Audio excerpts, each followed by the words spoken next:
இன்னைக்கு நம்ம பார்க்க போற காரியம் அனனியாவும் பவுலும் சந்தித்தது. அனனியா போய் பவுலை சந்தித்த போது எப்படி இருந்திருக்கும் அந்த அந்த அனுபவம்ன்றதுதான். ஏன் நம்ம இத நம்ம விஷுவலைஸ் பண்ணணும், பைபிளையே நம்ம விஷுவலைஸ் பண்ணணும். we should have faith. கிறிஸ்டியானிட்டின்றதே விசுவாச வாழ்க்கை தான். நம்ம தரிசித்தல்ல விசுவாசித்து நடக்கிறோம்னு கொரிந்தியர்ல பாக்குறோம். why we have to visualize the Bible. ஒரு தரிசனத்தையோ சொப்பனத்தையோ பார்த்தவங்களுக்கு அதோடைய வேல்யூ தெரியும். ஒரு சொப்பனம் பார்த்தோம்னா ரியல்லா நடக்கிற மாதிரி இருக்கும். அந்த சொப்பனம் ராத்திரியில நம்ம தூங்கும் போது நடக்குது. அது அந்த முழிப்பு வந்த பிறகு நம்மளுக்கு எப்படி இருந்ததுன்னா அந்த சொப்பனம் ரியல்லா ஒண்ணு நடந்திருக்குது. It is an experience, personal experience. அது ஒரு உன்னதமான அனுபவம். அது அந்த தரிசனம் அதே மாதிரிதான். தரிசனமோ சொப்பனமோ அது ஒரு அனுபவத்துக்குள்ள நம்ம போறோம். நம்ம வாழ வைக்கிறாரு அந்த இடத்துல. அந்த இடத்துல நம்ம பிரசன்ட் ஆகிறோம். இல்ல நம்ம ஒரு காரியத்தை பார்க்கிறோம், அந்த இடத்துல நம்ம பிரசன்ட் ஆகிறோம். சோ அது ஒரு அனுபவம். அது யாராலையும் மறக்க முடியாது, மறுக்கவும் முடியாது. Vision gives clarity, clarity gives confidence. நம்மளுக்கு ஒரு தரிசனம் என்ன ஆகுதுன்னு கேட்டீங்கன்னா நம்மளுக்கு ஒரு தெளிவை கொடுக்குது. ஒரு காரியத்தை குறித்து தெளிவை கொடுக்குது நமக்கு. அதனால நமக்கு உறுதி உண்டாகுது. தரிசனம்ன்றதே தீர்க்க தரிசனம், தீர்க்கமான தரிசனம். 1 கொரிந்தியர் 14:33 ஆண்டவர் சொல்றாரு, நான் கலகத்துக்கு தேவனாயிராமல் சமாதானத்துக்கு தேவனாய் இருக்கிறேன். ஆனா மூல பாஷையில எப்படி இருக்குன்னு கேட்டீங்கன்னா I'm not God of confusion, I'm God of clarity-ன்னு இருக்குது. அப்ப நமக்கு ஒரு தெளிவான நடத்துதல் தெரியுது. இப்படித்தான் நம்மள ஆண்டவர் நடத்த போறார், இதுதான் என் வாழ்க்கையில நடக்க போகுதுன்னு தெரியுதுனால நம்ம உறுதியா நடக்க ஆரம்பிக்கிறோம். நம்மளுக்கு சந்தேகம் போயிருது, நம்மளுக்குள்ள ஒரு பயம் போயிருது, கலக்கம் போயிருது, தெளிவா நம்ம நடக்க ஆரம்பிக்கிறோம். அதனாலதான் இந்த பைபிளை நம்ம காட்சியா பார்க்கும்போது பைபிள் எவ்வளவு ரியலான காரியம்ன்றத நம்ம தெரிஞ்சுக்கிடலாம். இதே எந்த புஸ்தகத்தை படிச்சாலும் இந்த அனுபவம் வராது. இது படிக்கும் போது அந்த காலகட்டத்துல என்ன நடந்தது அப்படின்றத நம்ம பார்க்கிறோம். அதே நேரத்துல இது எனக்கும் இப்படிதான், என் வாழ்க்கைக்கு இது இப்படிதான் நடக்கும். ஏன் அப்படின்னு கேட்டீங்கன்னா, ஏன் அப்படி அந்த உணர்வு உண்டாகுது, ஏன் அந்த எண்ணம் உண்டாகுதுன்னு கேட்டீங்கன்னா, அதை நடத்தினது கர்த்தர். அனனியா உருவாக்குனது கர்த்தர், பவுலை உருவாக்குனது கர்த்தர், அனனியா போய் பவுலை சந்திக்க வச்சது கர்த்தர், அதுக்கு எல்லாத்தையும் நடத்துனது கர்த்தர் தான். அதே கர்த்தர் தான் இன்றைக்கும் நம்மளை நடத்துகிறார். அப்ப என்னையும் இப்படிதான் நடத்துவார்ன்ற கிளாரிட்டி கிடைக்கும். பாத்தீங்கன்னா யார ஊழியத்துக்கு அழைச்சாலும் சரி, உன்னை தெபோராளை போல பயன்படுத்துவேன், உன்னை எஸ்தரை போல பயன்படுத்துவேன், உன்னை யோசேப்பை போல பயன்படுத்துவேன், உன்னை தானியேலை போல பயன்படுத்துவேன் தான் சொல்லுவார். உன்னை பவுலை போல பயன்படுத்துவேன் அப்படிதான் சொல்லுவார். அப்ப அதெல்லாமே நமக்கு சாதகமானது, நமக்கு முன்மாதிரியானது. அதனாலதான் இதை தரிசனமா பார்க்கும்போது நம்ம ஈஸியா நம்ம நிறைய காரியங்களை அறிந்து கொள்ளலாம், அதை எளிதாக அறிந்து கொள்ளலாம். ஏன்னா நம்ம காட்சியா பாக்குறோம். எப்படி நான் சொன்னேன் இந்த ஆரம்பத்துல, ஒரு சொப்பனத்தையோ தரிசனத்தையோ நம்ம மறக்க முடியாது, அது அப்படியே நமக்குள்ள நிற்கும். அதே போலதான் இது. நிறைய காரியங்கள்ல என்னுடைய சொந்த அனுபவத்துல அநேக காரியங்கள்ல அந்த மாதிரி தரிசனங்களும் சொப்பனங்களும் எனக்கு தெளிவை தந்துச்சு. அதனால என்ன சூழ்நிலையை பார்த்து நான் சோர்ந்து போகல. என் சூழ்நிலைகள்லாம் எனக்கு எதிராக இருந்தாலும் நான் சோர்ந்து போகல. இன்றைக்கும் அப்படிதான். என்னை குறித்து கர்த்தர் கொடுத்த அந்த தரிசனம், அதை நான் பார்த்துட்டே முன்னேறி போறேன். நான் யோசேப்புக்கு அந்த தரிசனம் தான், அந்த சொப்பனம் தான் அவரை விசுவாசத்துல நிக்க வச்சிச்சு. ஏன்னா அவருக்கு வாழ்க்கையில நடந்ததெல்லாம் அவருடைய தரிசனத்துக்கு எதிரானது. ஒரு உயர்த்துவேன்னு ஆண்டவர் சொன்னாரு, ஆனா இவர் போத்திபார் வீட்டுல போய் அடிமையா இருந்தாரு. அங்க பொய் சாட்சி சொல்ல வச்சு அவரை சிறைச்சாலையில போய் ஒரு சிறை கைதியா இருந்தாரு. ஆனா அவரை நிறுத்தினது எதுன்னு கேட்டீங்கன்னா, அவர் கத்த தந்த அந்த சொப்பனங்கள் தான், அந்த தரிசனம். அதனாலதான் இது ஒரு தரிசன புஸ்தகம். பைபிள்ன்றது ஒரு தரிசன புஸ்தகம். தானியேலை வந்து தரிசன புருஷன் வாங்க, எமேனா விஷன் வாங்க தானியேலை. அப்போஸ்தலர் 9ஆம் அதிகாரத்துல நம்ம பாக்குறோம். அது எல்லாருக்கும் தெரிஞ்ச காரியம்தான். இவர் தமஸ்குக்கு போயிட்டாங்க. நிறைய பேர் எருசலேம்ல இருந்து நிறைய கிறிஸ்தவர்கள் போயிட்டாங்க. அவங்கள பிடிச்சு கொண்டு வர்றதுக்காக இவரு லெட்டர் வாங்கிட்டு போறாரு.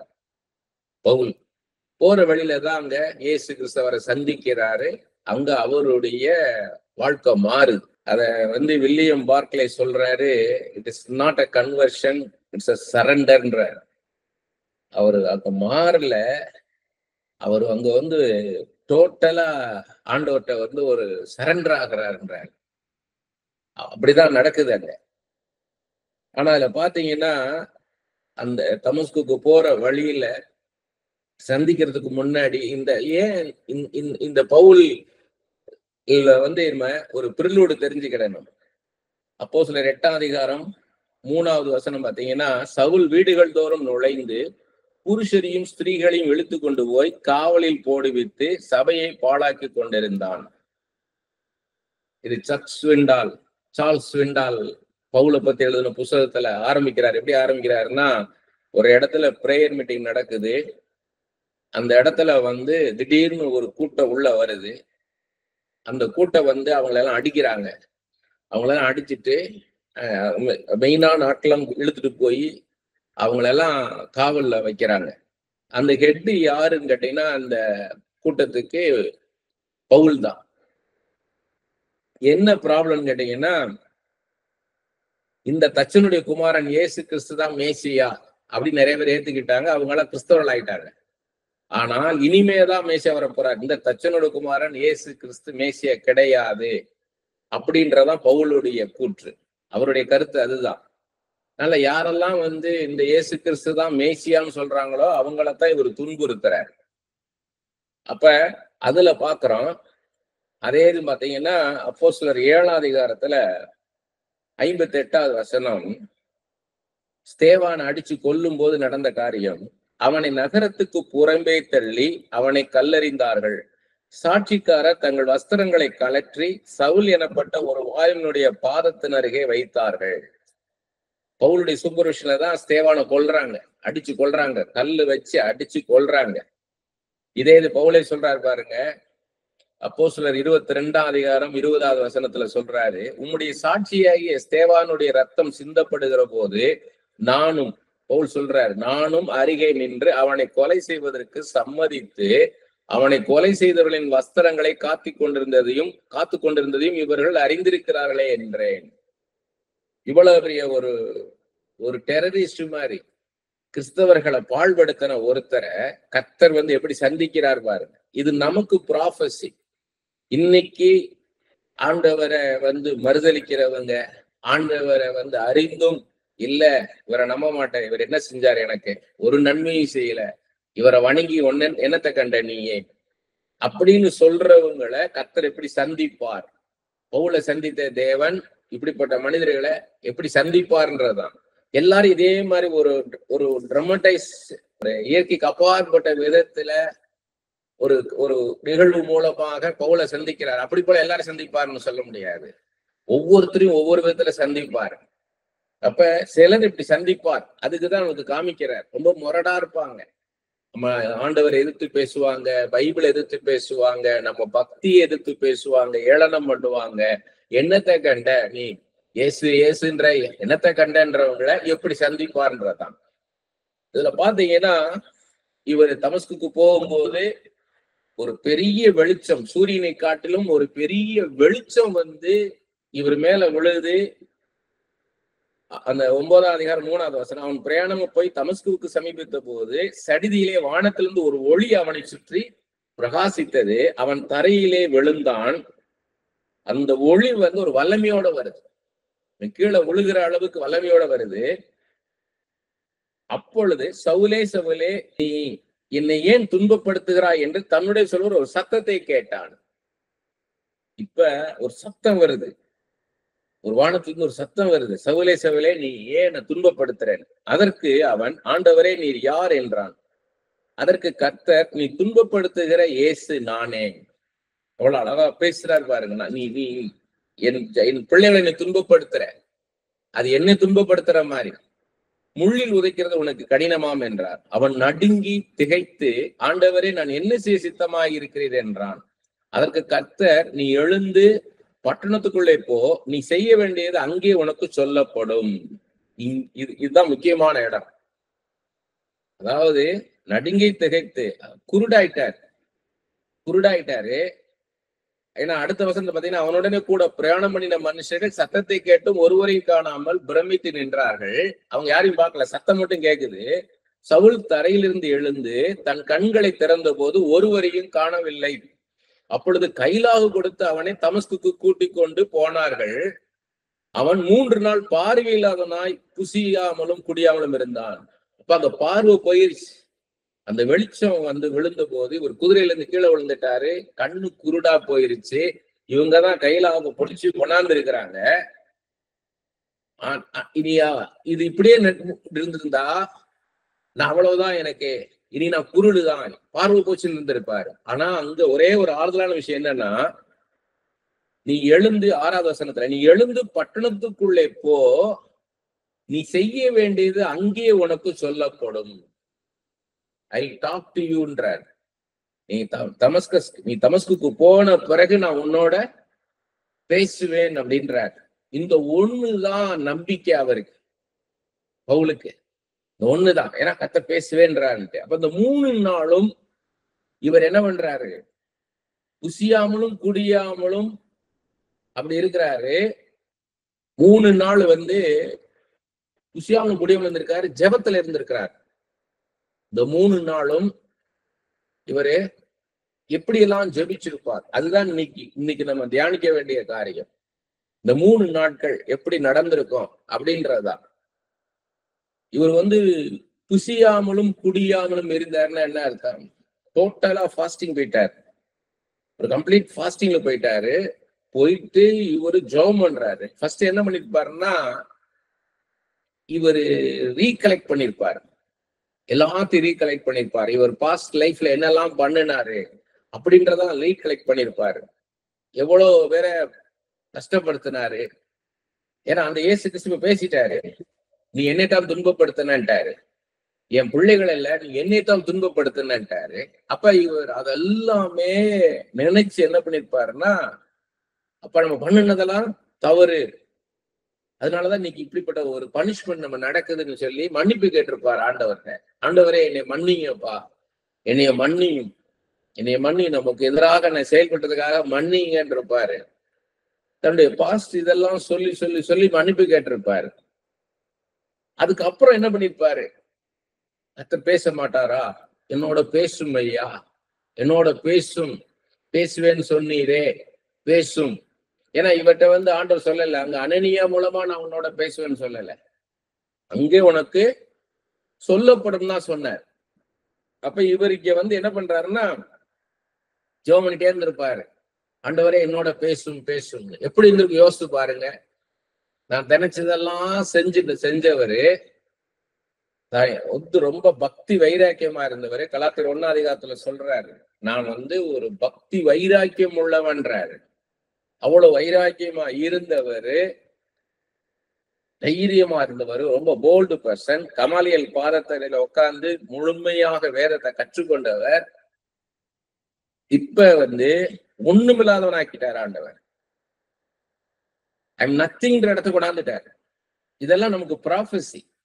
கர்த்தர் எப்படி நடத்துவார், நான் நேபுகாத்நேச்சார் சொன்னார், இது நான் கட்டின பாபிலோன், இது என்னுடைய ராஜ்யம், நான் என்னுடைய சொல்லும் போது ஒரு மேட் பர்சன் ஆக்கிட்டாரு, பைத்தியமாக்கிட்டாரு.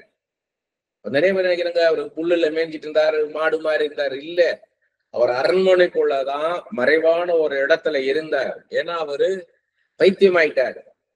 பைத்தியமானதுனால அவரை தனிமைப்படுத்தி வச்சிருந்தாங்க. இதெல்லாம் நமக்கு வந்து கர்த்தர் பேசுகிற காரியம்.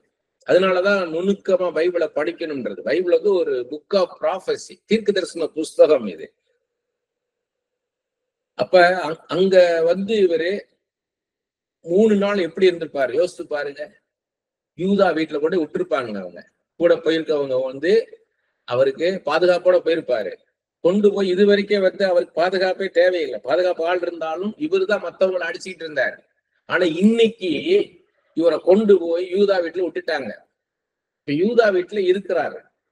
யூதாட்ட என்ன சொல்லியிருப்பாரு? என்கிட்ட கர்த்தர் பேசுவேன்னு சொல்லியிருக்காரு. இயேசு என்னை சந்திச்சாரு, இயேசு என்னோட பேசுவேன்னு சொல்லியிருக்கிறாரு மட்டும்தான் சொல்லியிருப்பாரு. அப்ப இவரு பிரேயர்ல இருக்கிறாரு. அப்ப இவருக்கு எப்படி எல்லாம் யோசிச்சு பாருங்க. ஒரு கண்ணு மூடி யோசித்து பாத்தீங்கன்னா தெரியும். கண்ணு மூடி அவர் வரும்போது, தமஸ்குக்கு வரும்பொழுது இப்படி எல்லாம் நடக்கணும் அவருக்கு தெரியாது. இப்ப all of a sudden life மாறிடுச்சு. டோட்டலா பிளைண்ட் ஆயிட்டாரு. பிளைண்ட் ஆயிட்டு இப்ப சிந்திக்க வைக்கிறார் ஆண்டவர். அவரை மாம்சத்தின் கண்ணை குருடாக்கிட்டாரு. இப்ப உள்ள யோசிக்கிறாரு. பல காரியங்களை யோசிக்க வைக்கிறார் ஆண்டவர். இயேசு பத்தி யோசிக்க வைக்கிறாரு. கமாலியல் பாதத்தடியில உட்கார்ந்து படிச்சது எல்லாம் யோசித்து பார்த்திருப்பாரு. ஒரு பயங்கர ஹைலி இன்டெலிஜென்ட் பர்சன். இவர் சாதாரண ஆள் கிடையாது. அநேக காரியங்களை இவரு யோசித்திருப்பார். ரொம்ப ஷார்ப் மைண்ட். அதனாலதான் நான் என்ன செய்ய சித்தமா இருக்கிறேன். What you want me to do, நான் என்ன செய்யணும் அப்படின்னு கேட்கிறார். அந்த அளவுக்கு சரண்டர் ஆகிறார். ஆனா இப்ப க்ளூலெஸ்ஸா இருக்கிறார். இவரை ஏங்க வைக்கிறார் ஆண்டவர்? இதெல்லாம் நமக்கு ப்ராஃபஸி. டக்குன்னு சில காரியத்தை ஆண்டவர் பேசலைன்னா நம்மளை யோசிக்க வைப்பார். அநேக யோசிக்க வைப்பார். நம்ம சுயத்தை உடைப்பார். முதலாவது சுயத்தை உடைச்சிருவார். ஈகோ இல்லாம ஆக்கிடுவார். பெருமை. இந்த பெருமை பேசுறவங்களை எப்படி உடைப்பார்னு கேட்டீங்கன்னா, அவங்க வாழ்க்கையில ஒரு நிகழ்வு நடக்கும், ஒரு காரியம் நடக்கும், அதுல அவங்கள பெருமையை எடுத்துருவார். ஏன்னா மத்தவங்க எல்லாருமே துச்சமா பேசியிருப்பாங்க. அந்த பெருமையா இருக்கிறவங்க மத்தவங்க எல்லாருமே துச்சமா பேசியிருப்பாங்க. அது எல்லாத்துக்கும் ஒரு முற்றுப்புள்ளி வைப்பார். யாராலையும் அந்த பெருமையை அடக்க முடியல, கர்த்தர் அடக்குவார். அந்த சுயத்தை எடுத்துருவார். நான் எனக்கு என்னுடைய மீ எல்லாத்தையும் எடுத்துருவார். அப்ப அது இங்க நடக்குது. இவர் எடுத்த உடனே அனனியா வந்திருந்தாருன்னா இந்த 3 நாள் அனுபவம் வந்திருக்காது. இந்த 3 நாள் அவர் யோசிக்கிறதோ, அவர் உணர்றதோ, அவர் இமேஜின் பண்றதோ, என் வாழ்க்கை எப்படி இருக்கும், லைஃப் மத்தவங்க லைஃப் எல்லாம் நான் அப்படி பண்ணிட்டேனே, ஸ்தேவானுடைய லைஃப் எல்லாம் ஒண்ணுமில்லாமக்கிட்டேனே, எத்தனை பேரை நான் அடிச்சுட்டேன், எத்தனை பேரை நானு ஜெயில தூக்கி போட்டேன், நானு அவங்க எப்படி காவல்ல தூக்கி அவங்களை எல்லாம் போட்டுட்டேன், எவ்வளவு கஷ்டப்படுத்திட்டேன்றதெல்லாம் உணர்ந்திருப்பாரு. எல்லாத்துக்கும் ஆண்டவர்கிட்ட கன்ஃபஸ் பண்ணிருப்பாரு. என்ன மன்னிய ஆண்டவரே, என்னை மன்னியும் அப்பா, நான் செய்த காரியங்களுக்காக மன்னியுங்கன்னு சொல்லி. இப்ப அனனியா வீட்டுல நடக்குது காரியம். இப்ப பேரல இப்ப அனனியா வீட்டுல என்ன நடக்குது கேட்டீங்கன்னா, அப்போஸ்தலர் 9ஆம் அதிகாரம் 10வது வசனத்துல இருந்து, தமஸ்குவிலே அனனியா என்னும் பேருள்ள ஒரு சீஷன் இருந்தான். அவனுக்கு கர்த்தர் தரிசனமாகி, பாருங்க, ஒரு சாதாரண சீஷன். இதுக்கப்புறம் அவர் முன்னாடியும் கிடையாது, பின்னாடி அனனியா பத்தி ஒரு விவரம் கிடையாது. இந்த அனனியா எப்படி ரட்சிக்கப்பட்டார், யாரு மூலமா ரட்சிக்கப்பட்டார், அதை பத்தி எல்லாம் ஒரு ஹிஸ்டரி இல்லை. சாதாரண ஒரு மனுஷன், இன்சிக்னிபிகன்ட் பர்சன். ஆனா அவரை எவ்வளவு சிக்னிபிகண்ட் ஆக்குறாரு பாருங்க. அப்படி போல நம்ம இன்சிக்னிபிகண்டா இருக்கலாம், மத்தவங்க அதே மாதிரி இன்சிக்னிபிகண்டா இருக்கலாம். யாரையும் நம்ம துச்சமா நினைச்சிடக்கூடாது. யாரையும் ஆண்டவர் இம்பார்ட்டன்ட் பர்சன் ஆக்கிடுவாரு. தமஸ்குவிலே அனனியா என்னும் பேருள்ள ஒரு சீஷன் இருந்தான். அவனுக்கு கர்த்தர் தரிசனமாகி, இது சாதாரண இருக்கக்கூடாது. கர்த்தர் தரிசனமாகின்னா வெறுமன கர்த்தர் தரிசனமாகின்னு முடிக்கக்கூடாது. ஆண்டவர் தரிசனமாகி, சர்வ வல்லமை உள்ள தேவன் தரிசனமாகி, எலியாவின் தேவன், எலிசாவின் தேவன், யோசேப்பின் தேவன், சாமுவேலின் தேவன் அனனியாவுக்கு தரிசனமானார். அப்படி படிக்கணும். தேவாதி தேவன், ராஜாதி ராஜன், கர்த்தாதி கர்த்தர் இந்த அனனியாவுக்கு தரிசனம் கொடுத்தார். அதனால யாரும் தரிசனங்களை சீப்பா நினைச்சிடக்கூடாது. நிறைய பேர் தரிசனத்தை சீப்பா ஆக்கிட்டாங்க. நேத்து வந்தாரு, நேத்து ஆண்டவர் அப்படி பேசினார், இன்னைக்கு ஆள் அப்படி பேசினாருன்னு.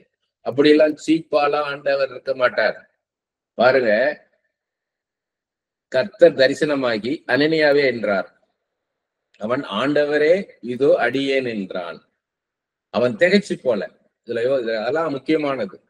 அவன் திகைத்தான், நடுங்கி திகைத்து. யாருன்னு கேட்கல. அங்க பவுல் ஆண்டவரே நீ யாரு, ஹூ ஆர் யூ, மை லார்டுன்னு அர்த்தம். ஆண்டவர்னா கடவுள்னு சொல்லல. அவன் கணத்துக்குரியவர், மரியாதைக்குரியவர், உன்னதமான ஒருத்தர்.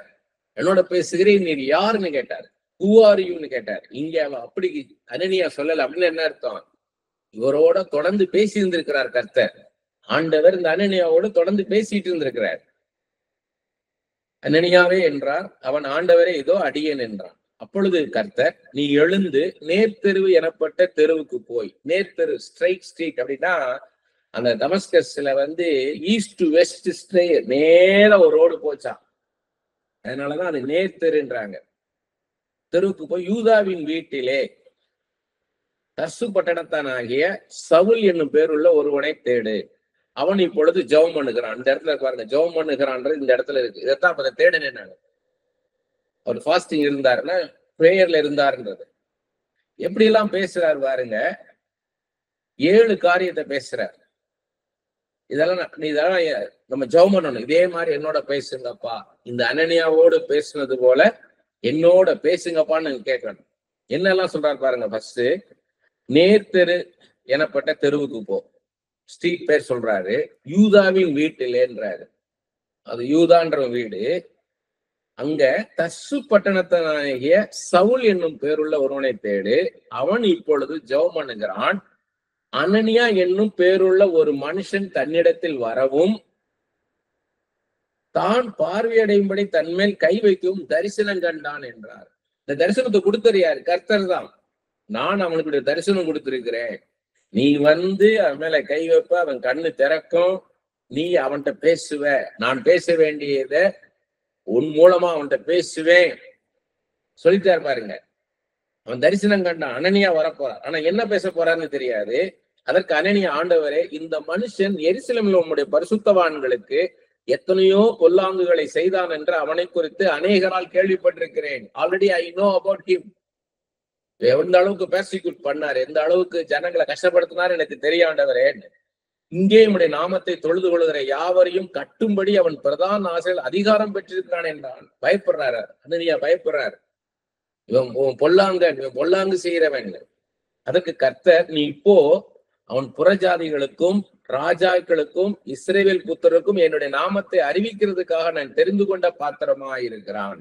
3 கேட்டகரி சொல்றாரு. 1 புறஜாதிகளுக்கு, ஜென்டைல்ஸ், அதர் தான் ஜூயிஷ் பீப்புள். 2வது ராஜாக்களுக்கு, அதிகாரத்தில் உள்ளவங்களுக்கு. 3வது இஸ்ரவேல் புத்திரருக்கும். இவங்க எல்லாருக்கும் நான் அவனை பயன்படுத்த போறேன்றாரு. நான் தெரிந்து கொண்ட பாத்திரமாய் இருக்கிறான்றார். அவன் என்னுடைய நாமத்து நிமித்தம் எவ்வளவாய் பாடுபட வேண்டும் என்பதை நான் அவனுக்கு காண்பிப்பேன் என்றார். என் நிமித்தம் கஷ்டப்படுவான். என்னுடைய சித்தத்தை செய்கிறதுக்காக, என்னுடைய ஊழியத்தை செய்கிறதுக்காக அவன் கஷ்டப்படுவான்றார். அப்பொழுது அனனியா போய் வீட்டுக்குள் பிரவேசித்து அவன் மேல் கையை வைத்து, இது சிம்பிளா படிச்சிடக்கூடாது. இவர் போனாரு, வீட்டுக்குள்ள போனாரு. அங்க போனோடனே அங்க சவுல் மேல கை வச்சாரு. சவுளுடைய கண்ணு திறந்துச்சு, மீன் சிதைகள் போல விழுந்துச்சு. அவர் மேல பரிசுத்தாவின் அபிஷேகம் இறங்கிச்சு. அவருடைய அழைப்பை அவர் சொன்னாரு அப்படின்னு சொல்லி நமக்கு தெரியும். ஆனா இதுல முக்கியமா கவனிக்க வேண்டியது, இப்ப பேரலால 2 இடத்துல நடக்குது. ஒண்ணு யூதாவின் வீடு, இன்னொன்னு அனனியா வீடு. இப்ப யூதாவின் வீட்டுக்கு அனனியா வரார். இப்ப இது எத்தனாவது நாளா இருக்குன்னு கேட்டீங்கன்னா 3rd day உடைய எண்டா இருந்திருக்கும். ஏன்னா இவர் காலையிலே வந்திருந்தாருன்னா 2 days ஃபாஸ்டிங்கா தான் இருந்திருக்கும். 3 days ஃபாஸ்டிங் அண்ட் ப்ரேயர்ன்ற இதெல்லாம் நமக்கு ப்ராஃபஸி. நமக்கு எப்ப பேசணும்ன்றத ஆண்டவர் நேரம் வச்சிருப்பார். அப்பதான் பேசுவார். ஆண்டவர் எப்பனாலும் பேசுவார்.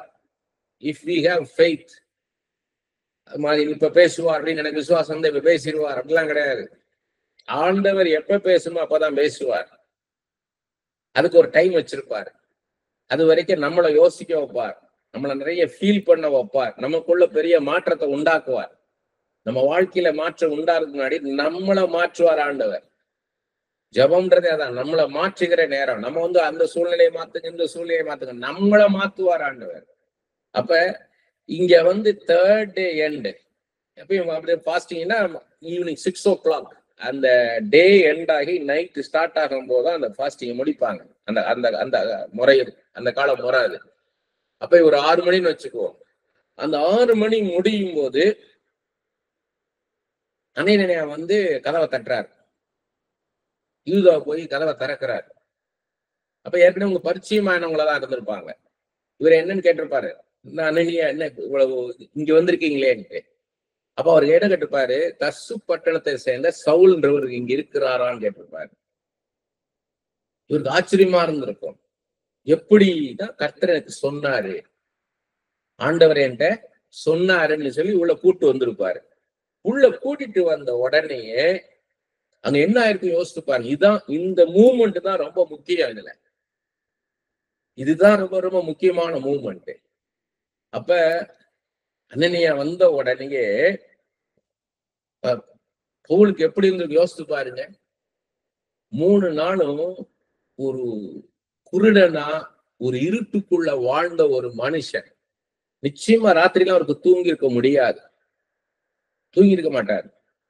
ஒரு மனுஷன் ஆண்டவர் சந்திச்சாருன்னா எப்படி சந்திக்கிறார் பாருங்க. அவனை ரியலைஸ் பண்ண வைக்கிறார், இரவு பகலாக யோசிக்க வைக்கிறாரு. அப்ப இரவு பகலா யோசிச்சு இப்படியாவது ஒரு விடுதலை வேணும், ஆண்டவர் என்கிட்ட பேசிட்டா போதும், விடுதலை ஆயிடலாம். அப்படிப்பட்ட சூழ்நிலை நம்ம இருக்கோம். நமக்கு இது ப்ராஃபசி, இது எனக்கு ப்ராஃபசி. அப்படிப்பட்ட இருக்கும்போது இப்ப அனனியா வராரு. பவுல யோசிச்சு பாருங்க. அந்த யூதா வந்து சொல்றாரு, அனனியா வந்திருக்கிறாரு, உங்களை பார்க்கணும்ன்றாரு. அப்ப கூப்பிடுங்கன்னு இருப்பாரு.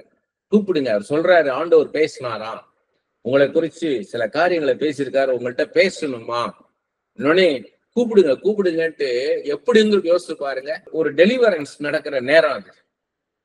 டெலிவரன்ஸ், அந்த விடுதலை ஆகிற நேரம் அது. பவுலுக்கு வந்து அனனியா வந்து எப்படி பேசுறாரு பாருங்க அழகா. இது எல்லாரும் கோட் பண்றாங்க. பைபிள் ஸ்காலர்ஸ் எல்லாருமே, யாரெல்லாம் இந்த இன்சிடென்ட்டை வந்து பேசுறாங்களோ அவங்க எல்லாரும் இந்த பகுதியை குறிப்பிடுறாங்க. அதாவது 17வது வசனத்துல, அப்பொழுது அனனியா போய் வீட்டுக்குள் பிரவேசித்து அவன் மேல் கையை வைத்து, பவுல் மேல கையை வைத்து, சகோதரனாகிய சவுலே, இது எல்லாரும் நோட் பண்றாங்க, சகோதரனாகிய சவுலே. எப்படி இருந்திருக்கு யோசிச்சு பாருங்க. பவுலுக்கு அந்த வார்த்தையை கேட்கும் போது இருட்டுக்குள்ள இருந்துட்டு 3 நாளா இரவு பாலா இருட்டுக்குள்ள இருந்துட்டு, சகோதரனாகிய சவுலே. அப்ப இயேசு எப்படி பார்த்திருப்பாரு? இயேசுவின் அன்பு, இயேசுவின் அன்பு.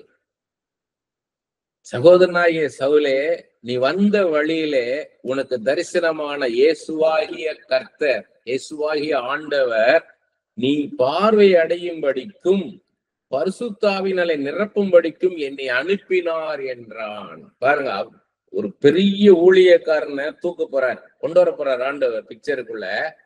ஒரு சாதாரண சீசனை கொண்டு செய்கிறார். அநேக நேரங்களை பார்த்திருக்கிறேன். ஆண்டோடைய நான் மைங்குடையா சொல்றேன், உங்களுக்கு பிரயோஜனமா இருக்கிறதுக்காக சொல்றேன். நான் பெரிய பெரிய ஊழியக்காரங்கள், பிரபலமான ஊழியக்காரங்களை குறித்து சில காரியங்கள் ஆண்டவர் வெளிப்படுத்தி அவங்கள்ட்ட போய் சொல்லும் போது பாத்தீங்கன்னா அது அவங்களுக்கு பெரிய டேர்னிங் பாயிண்டா இருக்கு.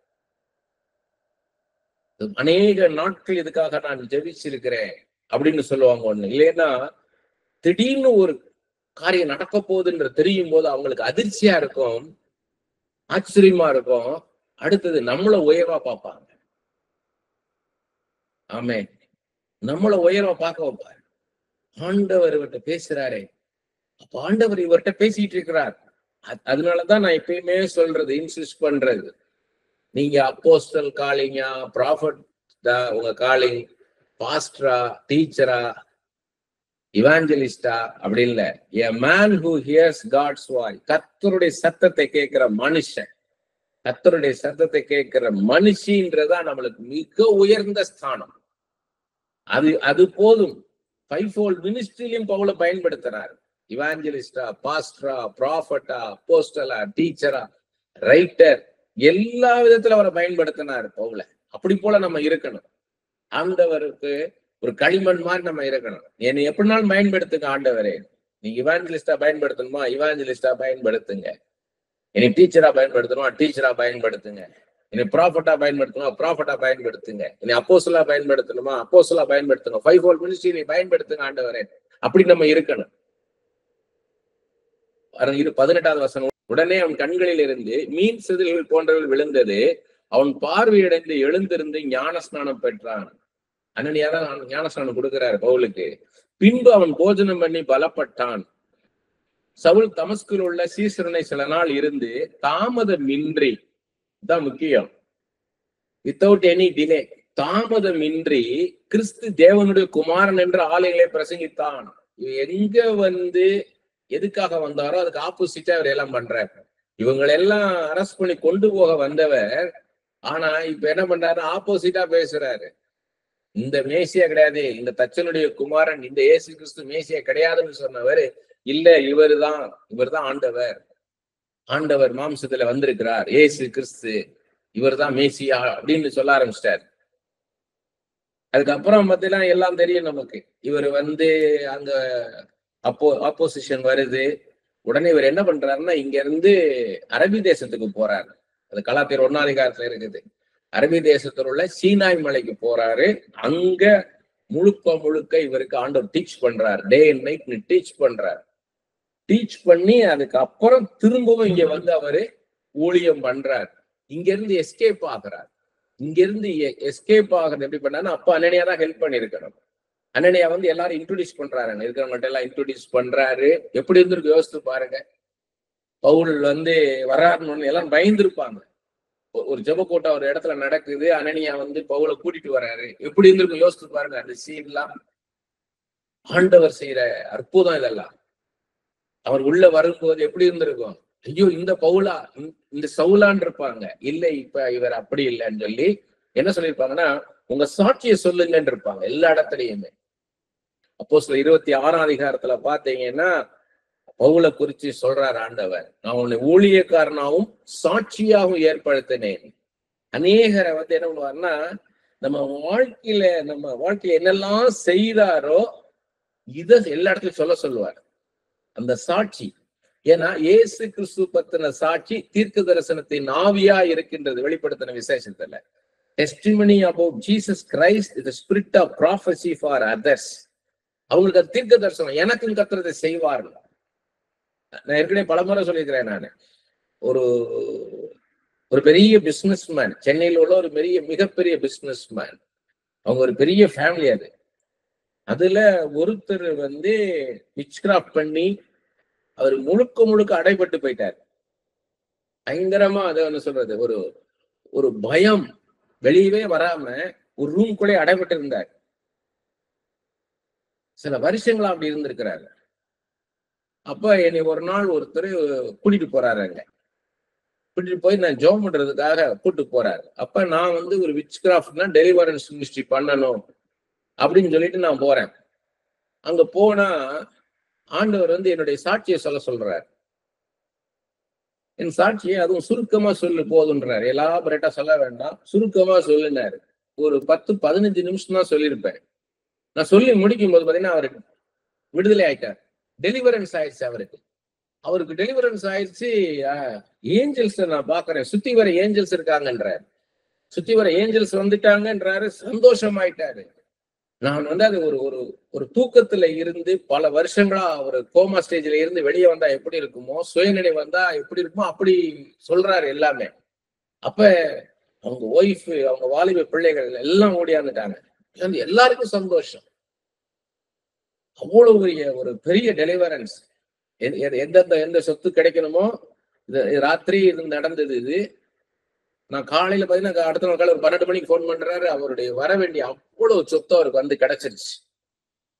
பயங்கரமான அற்புதம் அவருக்கு. எனக்கு என்னன்னா, எனக்கு இன்னும் ஆச்சரியமா இருக்கு. அந்த இடத்துல வந்து சாட்சியை சொல்லு ஆண்டவர் சொல்லும் போதே, ஆண்டவரே இங்க நானு உங்களுடைய பவர் வேணும், உங்களுடைய வல்லமை வேணும், அந்த விட்ச்கிராஃப்ட் எல்லாம் அழிக்கிறதுக்கான வல்லமை வேணும், அக்னியா இறங்கி வந்து அதெல்லாம் நீர் அழிக்கணும், பட்சித்து போடணும் அப்படின்லாம் நான் நினைக்கிறேன். ஆனா ஆண்டவர் சிம்பிளா உங்க சாட்சியை மட்டும் சொல்லுங்க. அநேக இடங்கள்ல அப்படி நடந்திருக்கு. சிலர் அப்படி எடுப்பாரு. உங்களை பல வருஷங்களாக உங்களை வாழ வைக்கிறாரு, ஊழியத்துக்குள்ள கொண்டு வராமன்னா அது எல்லாத்தையும் பயன்படுத்துவார். உங்க வாழ்க்கையில நடக்கிற ஒவ்வொரு மூவ்மெண்ட்டும் இம்பார்ட்டன்ட். அது பிளஸ்ஸா இருக்கலாம், மைனஸா இருக்கலாம், உங்களுக்கு உயர்வா இருக்கலாம், தாழ்வா இருக்கலாம், ஆனா கசப்பா இருக்கலாம், இனிப்பா இருக்கலாம், சந்தோஷமா இருக்கலாம், துக்கமா இருக்கலாம். எதுவாக இருந்தாலும் ஆண்டவர் எடுத்து பயன்படுத்துவார். அதுதான் இங்க முக்கியம். அப்ப அந்த இடத்துல வந்து பாத்தீங்கன்னா அந்த 3 நாள் அவர் இருந்த அந்த வாழ்க்கை வந்து பயங்கரமான வாழ்க்கை. பவுல் இருந்த வாழ்க்கை ஒரு குருடாகி போய் தான் நான் ஒண்ணுமே இல்ல ஆண்டவரே எப்படி கொண்டாந்துட்டாரு பாருங்க. அவர் நினைச்சதான் நினைச்சான். பக்தி வைராக்கியமா தான் பண்ணார். ஒரு நல்ல ஒரு பரிசேயனா இருந்து வைராக்கியமா இருந்தவரை உடைச்சி நான் ஒண்ணுமே இல்ல. கலாத்தியர் 2:20 சொல்றார், இனி நான் அல்ல என்னில் இயேசு வாழ்கிறார் இடத்துக்கு கொண்டாந்துட்டார். அப்படி போல இந்த இடம் ரொம்ப அருமையானது. அந்த 3 நாளும் யார் வந்திருப்பாங்களா, சந்திக்க வந்திருப்பாங்களா? யூதாவை பார்க்க வந்திருப்பாங்க. யூதாவை பார்க்க வந்தவங்க இந்த மாதிரி இப்படி சவுல் இப்படி ஆயிட்டாரு அப்படின்னு சொல்லியிருப்பாரு நிச்சயமா. அப்ப அவங்கெல்லாம் கூட என்ன பண்ணிருப்பாங்க, ஐயோ இப்படி ஆயிருச்சேன்னு பேசியிருப்பாங்க. ஏன்னா பல விதத்துல ஆண்டவர் நம்மளோட இடம் விடுவார். அப்ப பவுல எதிர்பார்த்திருப்பாரு, அங்க வந்திருக்காங்க, இன்னார் வந்திருக்காங்கன்னு யூதா சொல்லியிருப்பாரு. அப்ப அவங்க மூலமா ஆண்டவர் பேசுவாரோ, இவங்க மூலமா ஆண்டவர் பேசிடுவாரோ அப்படியெல்லாம் பவுல் ஏங்கி இருப்பாரு. கடைசியா 3வது நாள் எண்டுலதான் அனனியா என்ட்ராகிறார். அந்த அனனியா ஒரு கணப்புல பாத்திரமாக வைக்கிறாரு. இதெல்லாம் நம்மளுக்கு பாடம். ஒருத்தருக்கு தலைவலி வந்தாதான் மத்தவங்க தலைவலி எப்படி இருக்கும், அவங்களுக்கு எவ்வளவு வலி இருக்குன்றத உணர முடியும். அப்படி போல இது ஒரு அனுபவமா நம்ம பெற்றாதான் மத்தவங்க கஷ்டத்தை உணர முடியும். அதனாலதான் பவுல் அப்படி நடத்துறாரு. பவுலை ஏன் அப்படி நடத்துறாருன்னா, பவுல் தான் யாருன்றத உணரணும். தான் ஒரு மனுஷன் தான், நம்ம ஒண்ணுமே கிடையாது, ஆண்டவர் தான் எல்லான்றத உணர வைக்கிறார்.